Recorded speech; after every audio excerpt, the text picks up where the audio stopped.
حمدا يوافي ولك الحمد كما ينبغي لجلال وجهك الكريم وعظيم سلطانك وأشهد أن لا إله إلا الله وحده لا شريك له وأشهد أن محمدا عبده ورسوله لا نبي بعده اللهم صل وسلم وبارك على نبينا محمد وعلى آله وأصحابه ومن تبعهم بإحسان إلى يوم الدين أما بعد.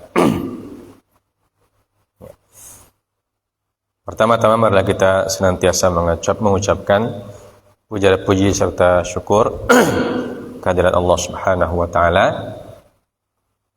Salawat dan salam kita sampaikan kepada Nabi kita Nabiullah Muhammad sallallahu alaihi wasallam serta para keluarga dan handai tolan beliau, Ahlul Bait dan para sahabat, para tabi'in dan atba'ut tabi'in dan seluruh kaum muslimin yang senantiasa istiqomah dalam ajaran beliau. Nah, kita lanjutkan pelajaran kita tentang fikih. Masih tentang najis ya.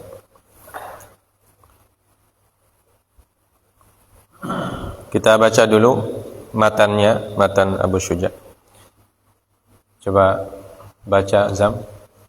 Pakai ini, mic satu lagi. Di dalam ambilkan.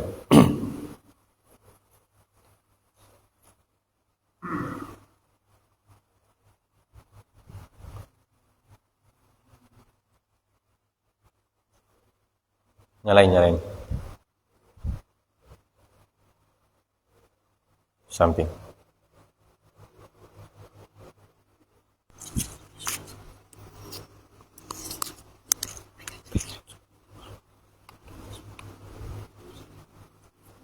Cepat sih.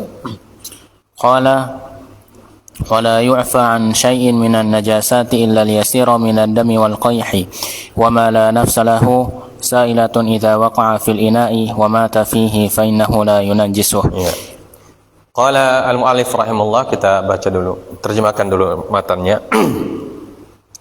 Wala yu'fa an syai'in minan najasati illa al-yasiru. Dan tidak dimaafkan dari sesuatu daripada najis-najis illal yasir, kecuali sedikit. Minad dam, dari najis, dari darah, wal qayh, nanah ya, wala nafsalahu sa'ilah, dan apa-apa yang tidak punya nafas sa'ilah ya. Tidak punya jiwa yang ini, nafsa sa'ilah ini artinya yang tidak berdarah ya. Hewan-hewan yang tidak berdarah banyak ya. Darahnya tidak mengalir. Idza waqa'a fil ina, apabila dia jatuh ke dalam tempayan, wa mata fihi, dan mati dalam tempayan tersebut, fa innahu la yunajjisuhu, maka sungguhnya ia tidak menjadikannya najis ya. Jadi ini tentang najis-najis yang bisa ditoleransi ya. Najis yang ditoleransi adalah najis-najis yang sedikit ya, yang tidak banyak. Batasan sedikit dan banyaknya nanti disebutkan di bawah ya.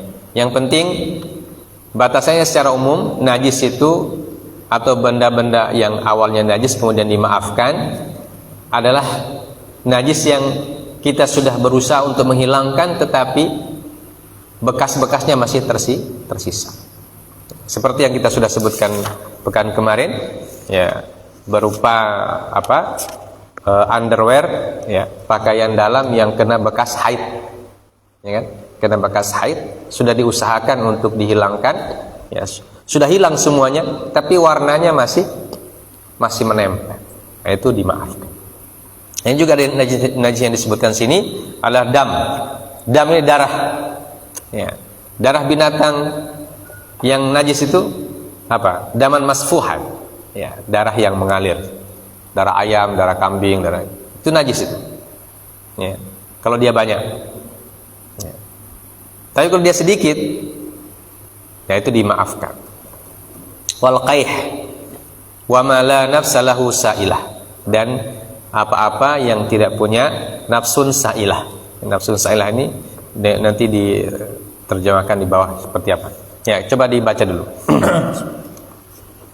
القليل من الدم والقيح معفو عنه في الثوب والبدن وتصح الصلاة معه وظاهر إطلاق الشيخ يقتضي أنه لا فرق بين أن يكون منه أو من غيره ومسألة العفو عن النجاسات المعفو عنها نذكرها في محلها وهو عند ذكر شروط الصلاة وتأتي في كلام الشيخ هناك إن شاء الله تعالى. وأما الميتة التي لا نفس لها سائلة أي لا دم لها يسيل كالذهاب والبعوض والعقارب والخنافس والوزغ على ما صححه النووي دون الحيات والضفادع ليس من ذلك إذا وقعت في إناء فيه مائع سواء كان ماء أو غيره من الأدهان كالزيت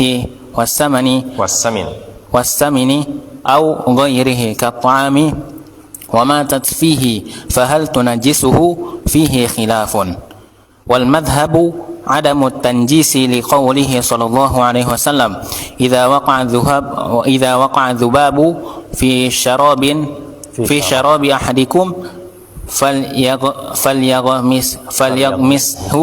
فليغمسه كله ثم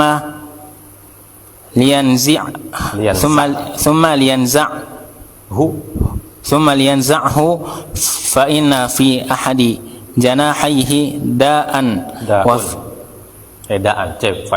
فإن في أحد جناحيه داء وفي الآخر شفاء ليس آخر فإن في أحد جناحيه داء وفي الآخر شفاء رواه البخاري وزاد أبو داود وابن خزيمة وابن حبان وأنه يتقي بجناحيه الذي فيه الداء. Baik. Sampai situ dulu. Baik. Nah, ini maksudnya apa? Al-qalilu minad dam wal qayh ma'fuun anhu fi thawbi wal badan wa tasihhu salatu ma'ahu. Ya. Jadi yang sedikit dari dam, darah dan juga nanah, ma'fuun anhu, dimaafkan. Jadi kalau ada sisa-sisa darah, kalau kita luka misalnya, ya, mesti kan ada sisa darah itu di luka itu, ya, mesti ada sisanya yang tidak bisa kita buang semuanya. Apalagi kalau lukanya besar kan, kalau lukanya besar darahnya akan banyak. Ya. Nah, kita usahakan buang, tapi pasti ada bagian luka yang tidak bisa kita buang karena sakit. Ya, karena sakit, kalau dibuang di situ sakit. Ya. Maka kalau dia ada di badan, fit atau thawb, ada di badan atau di baju, pakaian, tasihhus salatu ma'ahu, maka salat dihukumi sah pakai, walaupun ada sisa darah dan sisa nanah tersebut. Ya, jadi tidak ada masalah. Wa dhahiru itlaqi syekh yaqtadi annahu la farqa baina an yakuna minhu aw min ghairihi. Ya, wa dhahiru itlaq artinya makna secara zahir, ya, makna secara zahir atau ketika diitlaqkan, ketika dilepaskan dia punya makna itu, ya, maknanya dilepaskan. Apa nih maknanya dilepaskan? Hanya dihukumi bebas, ya, dibebaskan, maknanya dibebaskan. Namanya itlaq, maknanya bebas. Ya. Apa makna bebas di sini? Yaitu makna adam wal qayh. Tidak dijelaskan itu darah siapa. Paham ya? Maka kita bebas menafsirkannya, kata beliau. Maka hal ini berkonsekuensi apa? Konsekuensinya adalah la farqa baina an yakuna minhu aw min ghairihi. Ya. Tidak ada bedanya apakah darah itu berasal dari diri kita atau dari orang orang lain. Kalau dari diri kita maksudnya apa? Darah luka kita sendiri, atau nanah kita sendiri kalau ada bagian yang sakit tubuh kita kemudian dia bernanah. Nah, itu dari diri kita sendiri. Au min ghairihi, atau dari orang lain. Misalnya contohnya kita membantu orang yang kecelakaan, berdarah-darah dia, ya kan? Ya. Nah, kita otomatis setelah kita membantu, kita cuci, ya. Tapi ada masih tersisa sedikit dari darah yang menempel di tubuh kita itu. Nah, itu yang disebut dengan min ghairi. Ya. Jadi sama saja apakah darah itu darah kita atau darah orang lain yang nempel di kita atau nempel di baju kita, maka itu yaqtadi la farqa, tidak ada perbedaan. Dari sisi apa? Artinya dia dimaafkan semuanya. Paham ya? Dimaafkan semuanya. Jadi kalau kita sholat pakai baju yang kena darah yang sisa sedikit itu, maka itu sholatnya tetap sah. Ya. Wa mas'alatul afwi 'anil najasatil ma'fu anha nadhkurha fi mahalliha wa inda dzikri syurutis shalah. Ya. Jadi masalah ini nanti akan dibahas ulang, dan masalah pemaafan dari najis-najis yang dimaafkan kita akan sebutkan nanti pada tempatnya, pada waktunya, yaitu ketika kita menyebutkan syarat-syarat sholat. Ya. Wa ta'ti fi kalami syekh hunaka insyaallah taala. Ya. Dan akan dijelaskan kembali oleh syekh nanti lebih panjang lebar nanti di syarat-syarat tentang sholat. Ya, jadi ini penjelasan yang ditunda. Ya. Penjelasan pertama yang ditunda, nanti ketemu lagi kita di pembahasan tentang salat. Jadi kita tandai ini masalah yang ditunda. Nanti kita akan kembali ke sini ketika kita akan membahas tentang syarat-syarat salat.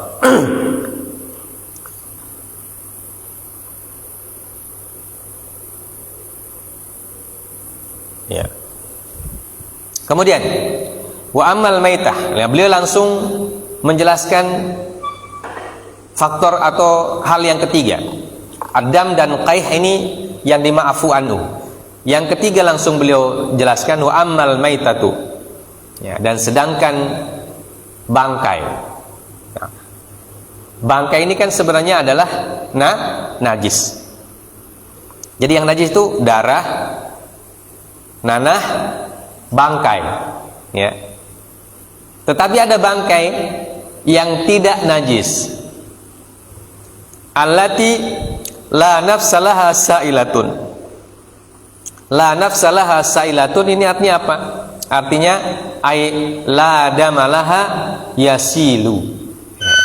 Dia tidak punya darah yang mengalir. Ya. Jadi binatang-binatang yang darahnya tidak mengalir. Kadzubab, ya, seperti lalat. Wal ba'ud, nyamuk. Wal aqarib, akrab itu apa? Kalajengking, ya. Wal khanafis, apa itu khanafis? Kumbang-kumbang, kupu-kupu dan lain sebagainya. Wal wazaq, cicak, ya. Ala ma sahahahu Nawawi, ya, sebagaimana disahihkan oleh Imam An-Nawawi. Dunal hayyat, ya, tapi tidak dengan ular. Wadhafadi' dan juga katak. Laisa min dzalika, ya, tidak termasuk ke dalamnya itu. Ya. Jadi ini binatang-binatang yang dianggap la nafsalaha sa'ilah. Ya. Dia tidak punya darah yang mengalir. Ada darahnya tetapi tidak mengalir. Kalau kita tepuk kita tepuk nyamuk, itu kan ada darah di situ. Ya. Tapi dia tidak muncrat kemana kemari. Nah, begitu juga lalat, ya, atau kupu-kupu, khanafis, ya, kumbang dan sebagainya. Belalang, kalau belalang kan memang dihalal, ya. Kalau kupu-kupu kan haram, tapi tidak najis, ya. Ulat, ya, kaki seribu dan sebagainya, ya. Itu semua masuk ke situ. Ya. Tapi tidak termasuk hayat. Hayat ini jamak dari hayyah, itu ular. Ya. Ular itu kalau dipotong darahnya tidak terlalu banyak juga. Ya. Nah, begitu juga katak. Katak juga tidak termasuk. Ya. Nanti kenapa tidak dimasukkan, wallahu alam, nanti ada penjelasannya. Nah, semua binatang-binatang ini idza waqat fi ina'in fihi ma'i', ya. Apabila binatang-binatang tersebut jatuh di ina, jatuh di tempat, baik itu piring atau apa saja, fihi ma'i', ya. Yang di dalam tempat tersebut ada benda yang cair, ya. Sawa'un kana ma'un aw ghairihi, sawa'un kana ma'an aw ghairahu, ya.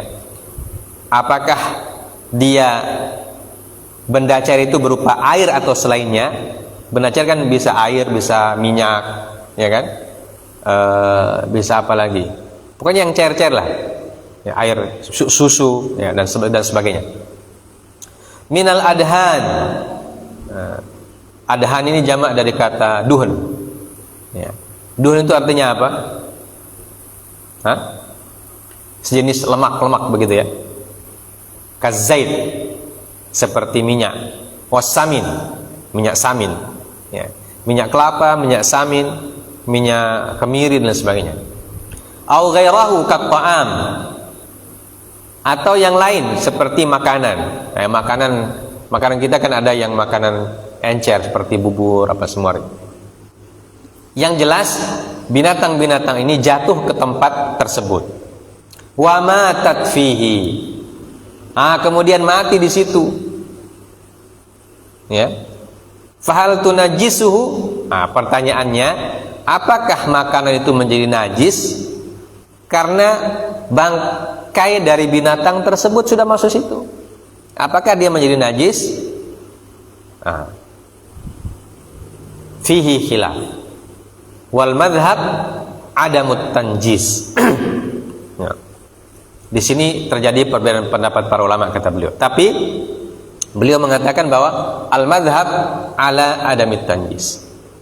Madhab Syafi'i punya pendapat yang dipegang atau menjadi acuan adalah adamut tanjis.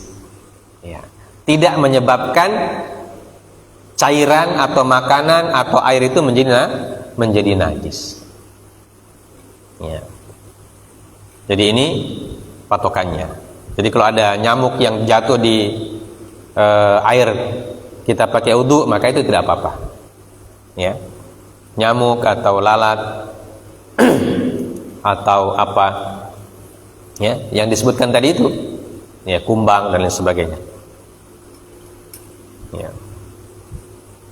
Atau bahkan mungkin cicak jatuh di situ, maka secara hukum tidak menajiskan. Ya, secara hukum tidak menajiskan. Karena apa? Karena binatang itu adalah binatang yang tidak punya darah yang mengalir. Maka kaidahnya dalam mazhab Syafi'i, binatang yang darahnya tidak mengalir itu bangkainya tidak najis atau tidak menajiskan barang-barang yang disentuh oleh atau yang dijatuhi bangkai tersebut. Ya. Dalilnya apa? Dalilnya adalah hadis Nabi sallallahu alaihi wasallam yang diriwayatkan oleh Imam Al-Bukhari, Imam Abu Dawud, Imam Ahmad Al-Baihaqi dan Ibnu Majah, ya. Yang kita sudah sebutkan juga dulu tentang ketika kita bicara tentang air, ya. Idza waqa'a dzubabu fi syarabi ahadikum. Ya. Apabila jatuh seekor lalat ke dalam minuman salah seorang di antara kalian. Bagaimana caranya? Falyaghmishu kullahu. Maka tenggelamkan semuanya. Tsumma liyanza'hu. Ya. Setelah ditenggelamkan baru diangkat, dibuang. Fa inna fi ahadi janahaihi da'an, karena lalat itu di salah satu sayapnya itu ada racun, wa fil akhari syifaan, dan di sayap yang lain ada penawarnya. Ya. Jadi ini hadis yang sangat masyhur, sahih dan masyhur tentang lalat, ya, yang jatuh ke dalam minuman kita. Nah, biasanya kalau kita tidak terbiasa, kita merasa jijik, ya. Kalau ada misalnya, kalau kita minum kopi atau minum teh atau minum susu, apa minum apa saja, tiba-tiba lalat jatuh, nah biasanya kita rasa jijik, maka kita buang seluruhnya itu minuman, ya. Padahal kata Nabi sallallahu alaihi wasallam, minuman itu tidak najis, ya. Dan sesuatu yang tidak najis, ya, tidak layak untuk dibuang sebenarnya, ya. Tidak layak untuk dibuang. Tapi karena ada binatang yang jatuh, itu biasanya hati kita tidak enak meminum, ya. Maka kata Nabi sallallahu alaihi wasallam, caranya tenggelamkan semua itu lalat, ya. Tenggelamkan semuanya, kemudian angkat, baru buang, baru minum dari air. Minum air sisa yang ada itu, ya. Kenapa? Karena lalat itu dia bawa racun di sebelah. Kan lalat itu kan punya sayap kanan dan kiri, ya. Jadi di salah satu bagian dari sayapnya itu bawa racun, dan salah satu bagian dari sayapnya itu bawa apa? Bawa dia punya penawar. Artinya kalau racunnya masuk, penawarnya masuk, berarti dia menjadi netral kembali, ya. Airnya menjadi netral kembali. Makanya ditenggelamkan semua, ya. Supaya semua tenggelam, semua badannya itu, dan sayap-sayapnya tenggelam, baru angkat, baru buang, ya. Hadis riwayat Imam Al-Bukhari. Nah, wa Ibnu Khuzaimah wa annahu yattaqi bi janahihi alladhi fihi da, ya. Dan disebutkan dalam Sahih Ibnu Hibban bahwa lalat itu yattaqi bi janahihi alladhi fihi da, ya. Jadi salah satu sebab kenapa lalat itu bisa hinggap di tempat-tempat kotor yang banyak bakteri, penyakit dan lain sebagainya, karena apa? Ya, karena dia menggunakan salah satu sayapnya itu untuk menawarkan racun, ya. Menawarkan racun yang ada, maka dia tidak terpengaruh. Nah, ini tentu kuasa Allah Subhanahu wa ta'ala. Ya, lanjut wa wajhul istidlal. Lanjut baca. Wa wajhul istidlali anna al-ghamsa qad yufdi ila al-mauti la siyama إذا كان الطعام حارا فلو كان ينجس لم يأمر به فلو كان ينجس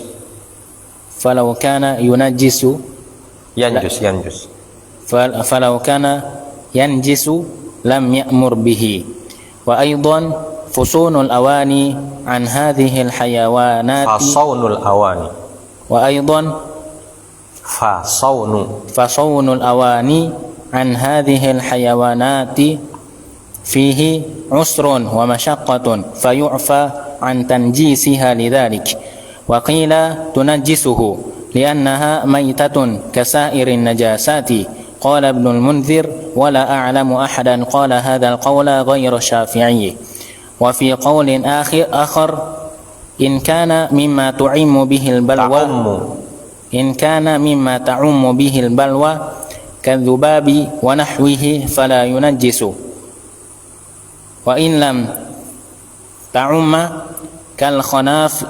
كالخنافس والعقارب نجست وبهذا جزم القفال وهو وجه قوي لأن محل النص وهو الذباب فيه معنيان مشقة الاحتراز وعدم الدم السائل وهي علة مركبة فإذا فقد أحدهما انعدمت العلة إذ العلة المركبة تنعدم بعدم جزئيها وهنا فقدت مشقة الاحتراز. Baik. Wajhul istidlal, ya. Dan bagaimana beristidlal atau cara beristidlal dengan hadis ini terhadap masalah kita yang tadi, ya. Jadi masalahnya, ingat masalahnya apakah bangkai-bangkai binatang yang tidak punya darah membuat najis benda yang dijatuhinya, ya. Jawaban dalam mazhab Syafi'i tidak membuat dia najis, dan mereka berdalil dengan hadis lalat yang jatuh di air, ya, yang jatuh di minuman, ya, bukan di air, yang jatuh di minuman, ya. Bagaimana cara beristidlalnya? Cara istidlalnya katanya annal ghamsa qad yufdi ilal maut, ya. Karena menenggelamkan binatang tersebut ke dalam air akan menyebabkan kematiannya, ya. Jadi kalau lalat jatuh ke dalam minuman kita, biasanya dia masih hidup, ya kan? Dia biasanya masih hidup. Kalau kita angkat tanpa ditenggelamkan, maka lalat itu bisa terbang ulang, ya kan? Nah, tapi dalam hadis ini lalatnya harus ditenggelamkan semua, ya. Otomatis akan menyebabkan kematian lalat tersebut. Kalau dia mati, maka hukumnya adalah bangkai. Nah, ini kan yang berkenaan dengan bangkai, ya. Bangkai lalat, ya. Maka karena lalat itu mati, ya, la siyama idza kana at-ta'amu harran, ya. Apalagi kalau makanan dan minuman itu dalam keadaan panas, kopi panas, lalat jatuh, ya. Beberapa detik sebelum kita ketahui, lalatnya itu tidak mati dia, ya.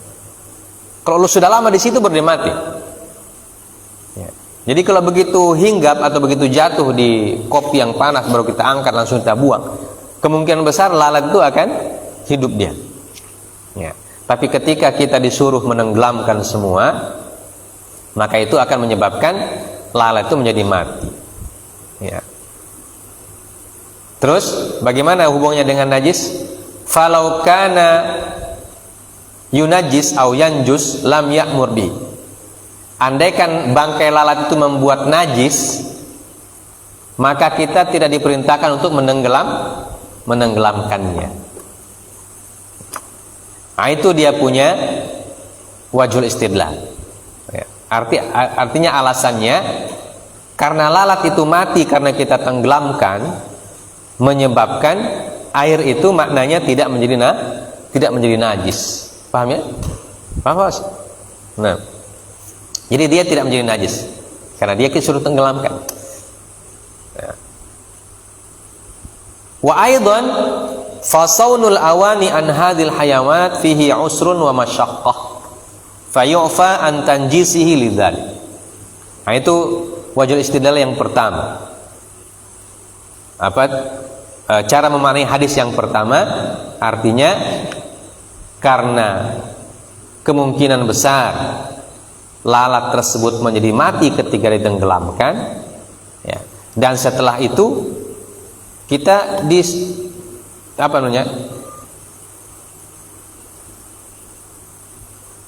kita dibolehkan untuk minum, ya. Berarti kita minum minuman yang terkontaminasi dengan bangkai.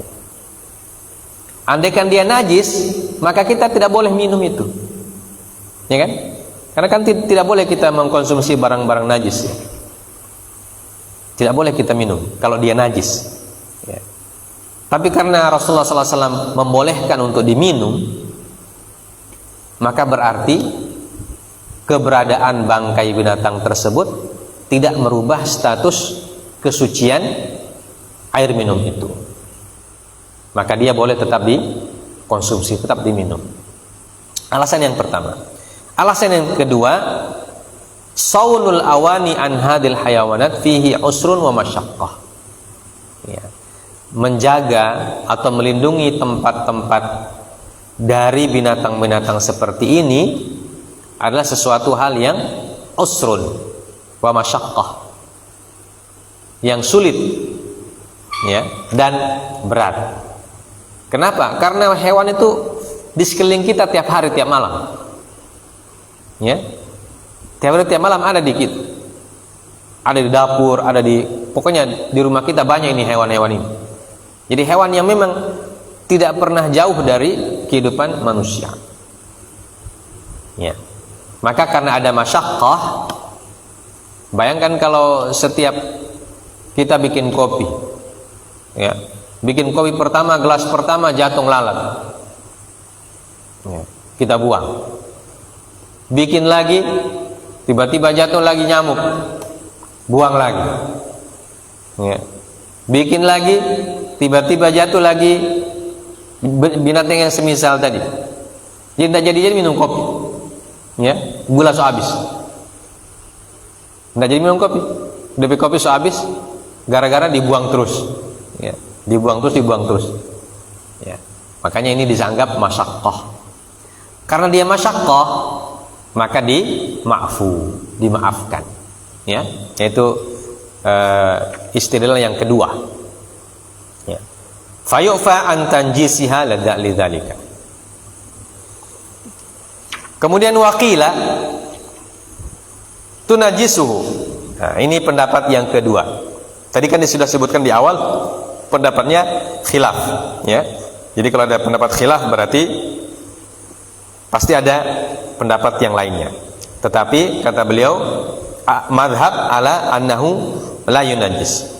Madhab Syafi'i mengatakan tidak najis. Tapi pendapat yang mengatakan najis tetap disampaikan.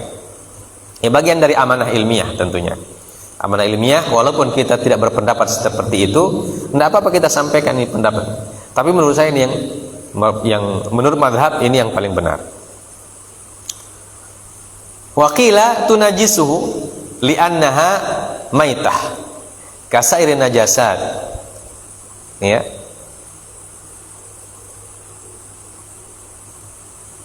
Dan ada yang mengatakan bahwa binatang-binatang tersebut menyebabkan air itu menjadi najis. Mau dia lalat, mau dia nyamuk, mau dia kumbang, ya, dan apapun yang sejenis yang kita sebutkan tadi. Pendapat kedua mengatakan membuat minuman tersebut atau air itu atau barang-barang yang dijatuhi itu menjadi najis. Alasannya karena sama-sama bangkai. Ya. Jadi mereka tidak membedakan mana bangkai ayam, mana bangkai lalat. Yang penting semua bangkai najis. Ya, ini dasar pemahamannya. Ya. Kalau mazhab Syafi'i apa dasar pemahamannya? Hadis tadi. Ya. Karena dalam hadis itu disebutkan berarti ada kekhususan. Ya. Bangkai semua bangkai hewan pada umumnya najis. Tetapi untuk bangkai-bangkai yang seperti ini tidak najis. Kenapa? Karena dalil khusus. Ya. Ada yang mengkhususkan, mengeluarkannya dari keumuman bangkai. Qala Ibnu Munzir, wa la a'lamu ahadan qala hadzal qaul ghairu Syafi'i. Ya.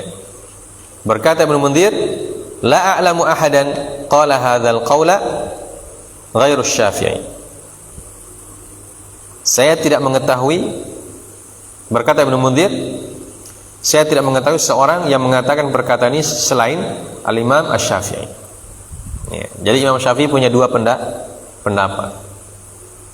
Ya, yang satu mengatakan najis dan ini merupakan pendapat yang jadi patokan. Ya. Yang lainnya mengatakan tidak. Ya, yang satu mengatakan tidak najis yang menjadi patokan, yang satu mengatakan najis dan ini tidak menjadi patokan. Ya.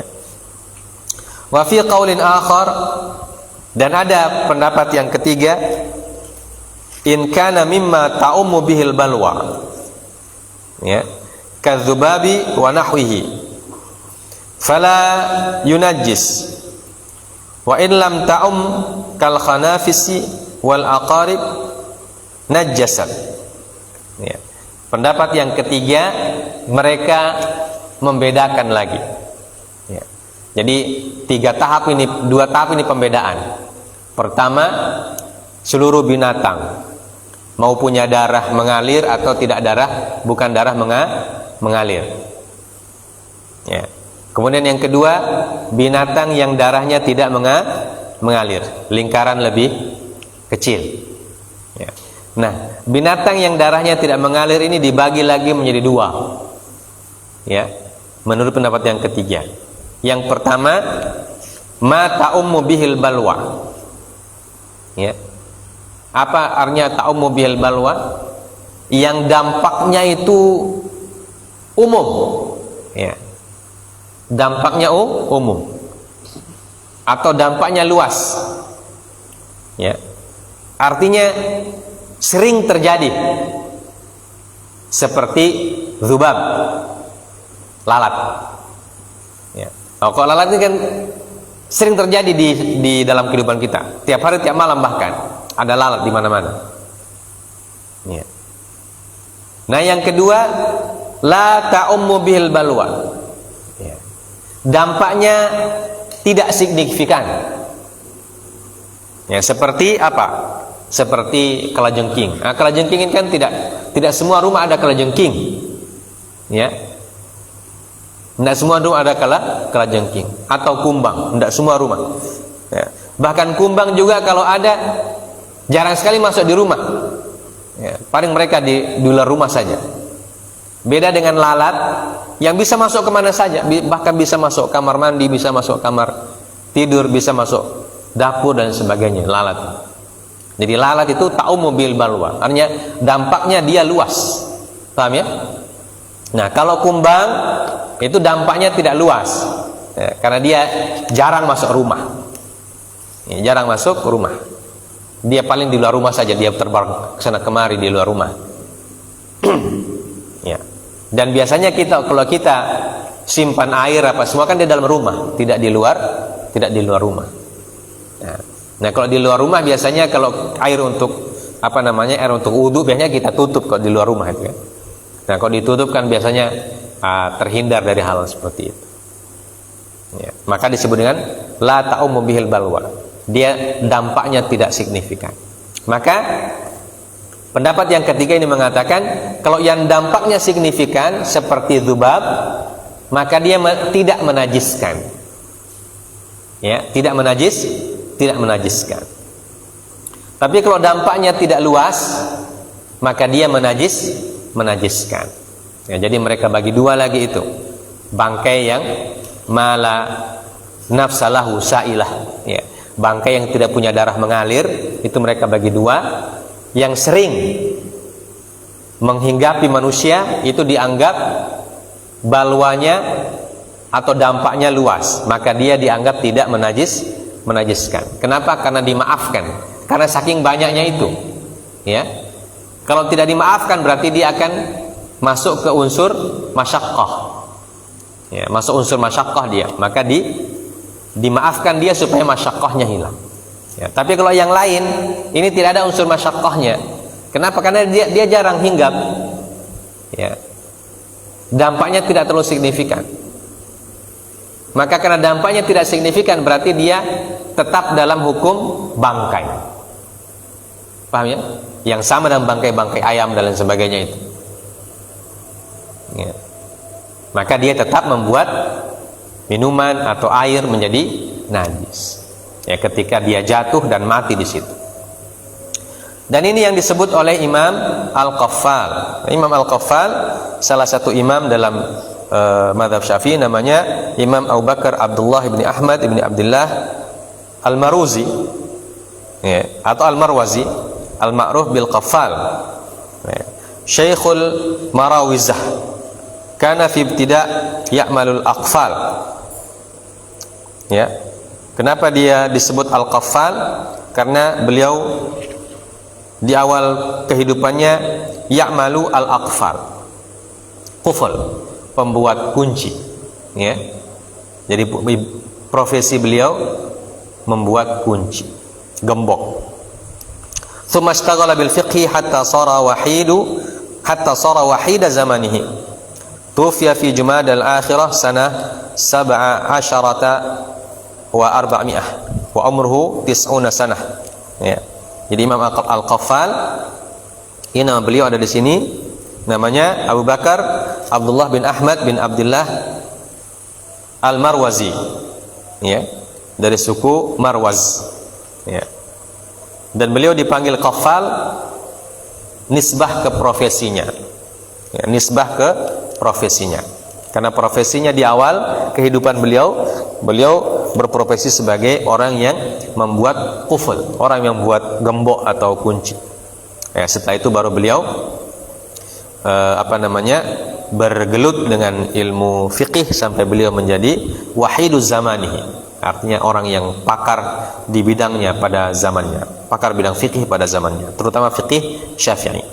Ya, beliau berusia ketika wafat itu 90 tahun, tahun 417 Hijriyah.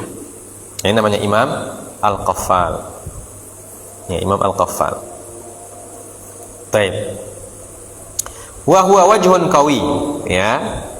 Menurut penulis Kifatul Akhyar, pendapat Imam Al-Qaffal ini punya alasan yang kuat. Ya, punya alasan yang kuat. Lianna mahallan nasih wa dzubab. Wa fihi ma'nayan masyaqqatul ihtiraz wa adamud dam as-sa'il. Karena hadisnya itu berbicara tentang lalat, ya kan? Tentang lalat, dan lalat itu mengandung dua unsur sekalian ketika jatuh di makanan atau minuman. Pertama, ada unsur masyaqqatul ihtiraz, susah untuk menghindari. Nah, dan yang kedua, ada muddamis sa'il, dia tidak punya darah yang mengalir. Jadi ada dua sebab kenapa menurut Imam Al-Qaffal dzubab atau lalat yang jatuh di air itu tidak dianggap najis karena dua sebab. Pertama, karena dia punya darah itu tidak mengalir. Yang kedua, karena masyaqqatul ihtiraz, susah untuk kita hindari. Sedangkan yang lain seperti atrab, ya, kalajengking, kumbang dan sebagainya yaitu tidak susah untuk dihindari karena memang jarang, karena memang dia jarang. Andai kan ada pun paling 1 ekor, 2 ekor. Ya. Jarang itu kalajengking di rumah beribu-ribu. Ya. Kalau sudah beribu bisa minta. Kalau lalat kan ya, banyak. Apalagi lagi panen ayam. Lagi panen ayam potong itu kan banyak sekali lalat. Kalau kita pasangkan lem lalat itu yang bisa bikin rempeh itu lalat. Saking banyaknya. Kalau kalajengking kan paling 1. Nah itu pun sekian tahun baru muncul lagi. Karena dia yang binatang yang tidak terlalu banyak berinteraksi dengan manusia. Dia punya tempat-tempat khusus yang tidak di rumah tempat. Wa ada muddamis sa'il wa hiya illatul murakkabah. Dan ini disebut dengan illah murakkabah. Illah yang double. Ya, kenapa tidak dianggap najis? Karena 2 illah. Pertama, susah dihindari, yang kedua karena darahnya tidak. Fa idza faqada ahaduhuma in adama al-illah. Jadi kalau salah satu illah ini hilang, maka hilang semuanya. Gitu ya. In adama al-illah. Jadi tidak dianggap. Dia ilahnya harus 2 ini. Sama dengan kepingan uang, ya. Gambar sebelah dan gambar sebelah. Kalau gambar sebelah ini dihilangkan, berarti uangnya sudah tidak berlaku lagi. Kalau punya uang kertas, kan gambar sebelahnya burung gitu. Gambar sebelahnya orang menari. Ya. Nah, ini kalau gambar yang orang menari dibuang, uangnya tidak laku. Nah, begitu. Ini namanya illah murakkab. Jadi kalau salah satu ilahnya hilang, maka dua-duanya jadi hilang. Karena dia ilahnya murakkab, dia harus kombinasi. Ilah kombinasi. Idzal illatul murakkabah tan'adimu bi adami ahadi juz'aini. Karena ilah murakkabah, ilat yang combine, ya, ilat yang kombinasi itu dalam kaidah yang beliau sebutkan ini, illatul murakkabah tan'adimu bi adami ahadi juz'aini. Ya. Ilah yang kombinasi itu akan hilang apabila salah satu unsurnya hilang. Dan jadi hilang, ya. Jadi tidak berlaku, ilahnya tidak berlaku. Wa huna faqadat masyaqqatul ihtiras. Dan dalam masalah ini ilah yang hilang adalah masyaqqatul ihtiras. Sulit untuk dihindari, itu hilang. Kenapa? Karena memang binatangnya jarang. Kalau dia jarang berarti mudah untuk dihindari. Ya. Karena dia jarang berarti mudah untuk dihindari. Nah, kalau lalat banyak, sering, susah dihindari. Nah, kalau akrab, kemudian sanafis, apalagi hayyah, nah itu susah, mudah untuk dihindari karena dia jarang muncul. Ya kalau begitu muncul sudah diusir, ya kan? Begitu muncul sudah diusir. Nah, apalagi kalau ular kan, begitu muncul kan langsung dibunuh. Begitu juga kalajengking, kalau muncul langsung dibunuh. Jadi dia tidak punya kesempatan untuk sampai di tempat makan. Nah, kalau lalat, bunuh satu muncul lagi. Jadi susah dihindari. Maka karena susah dihindari, ditambah dengan ilah yang kombinasinya tidak ada darah yang mengalir, maka ini menyebabkan minuman itu tidak menjadi najis berdasarkan hadis yang di sini. Ya, jadi itu cara Imam Al-Qaffal memahami binatang-binatang yang darahnya tidak mengalir.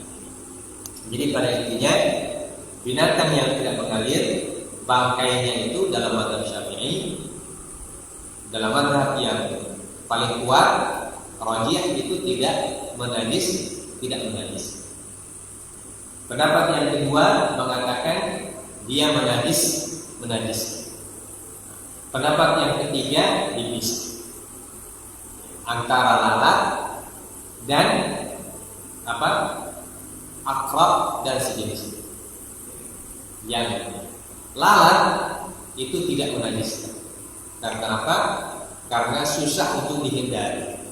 Nah, sedangkan yang lain ini tetap menajiskan kalau dia panen. Kenapa? Karena salah satu ilahnya hilang. Ya, paham ya? Jadi ini penjelasan tentang binatang-binatang mala damalahu atau mala nafsalahu sa'ilan. Nah, sampai sini dulu insyaallah kita lakukan ke depan. Ya, masih berbicara tentang hadis ini. Insyaallah kita lanjutkan. Subhanallah wa bihamdihi asyhadu an la ilaha illa anta astaghfiruka wa atubu ilaik. Wassallallahu ala nabiyyina Muhammad wa ala alihi wasallam. Wa akhiru da'wana alhamdulillahi rabbil alamin. Assalamualaikum warahmatullahi wabarakatuh.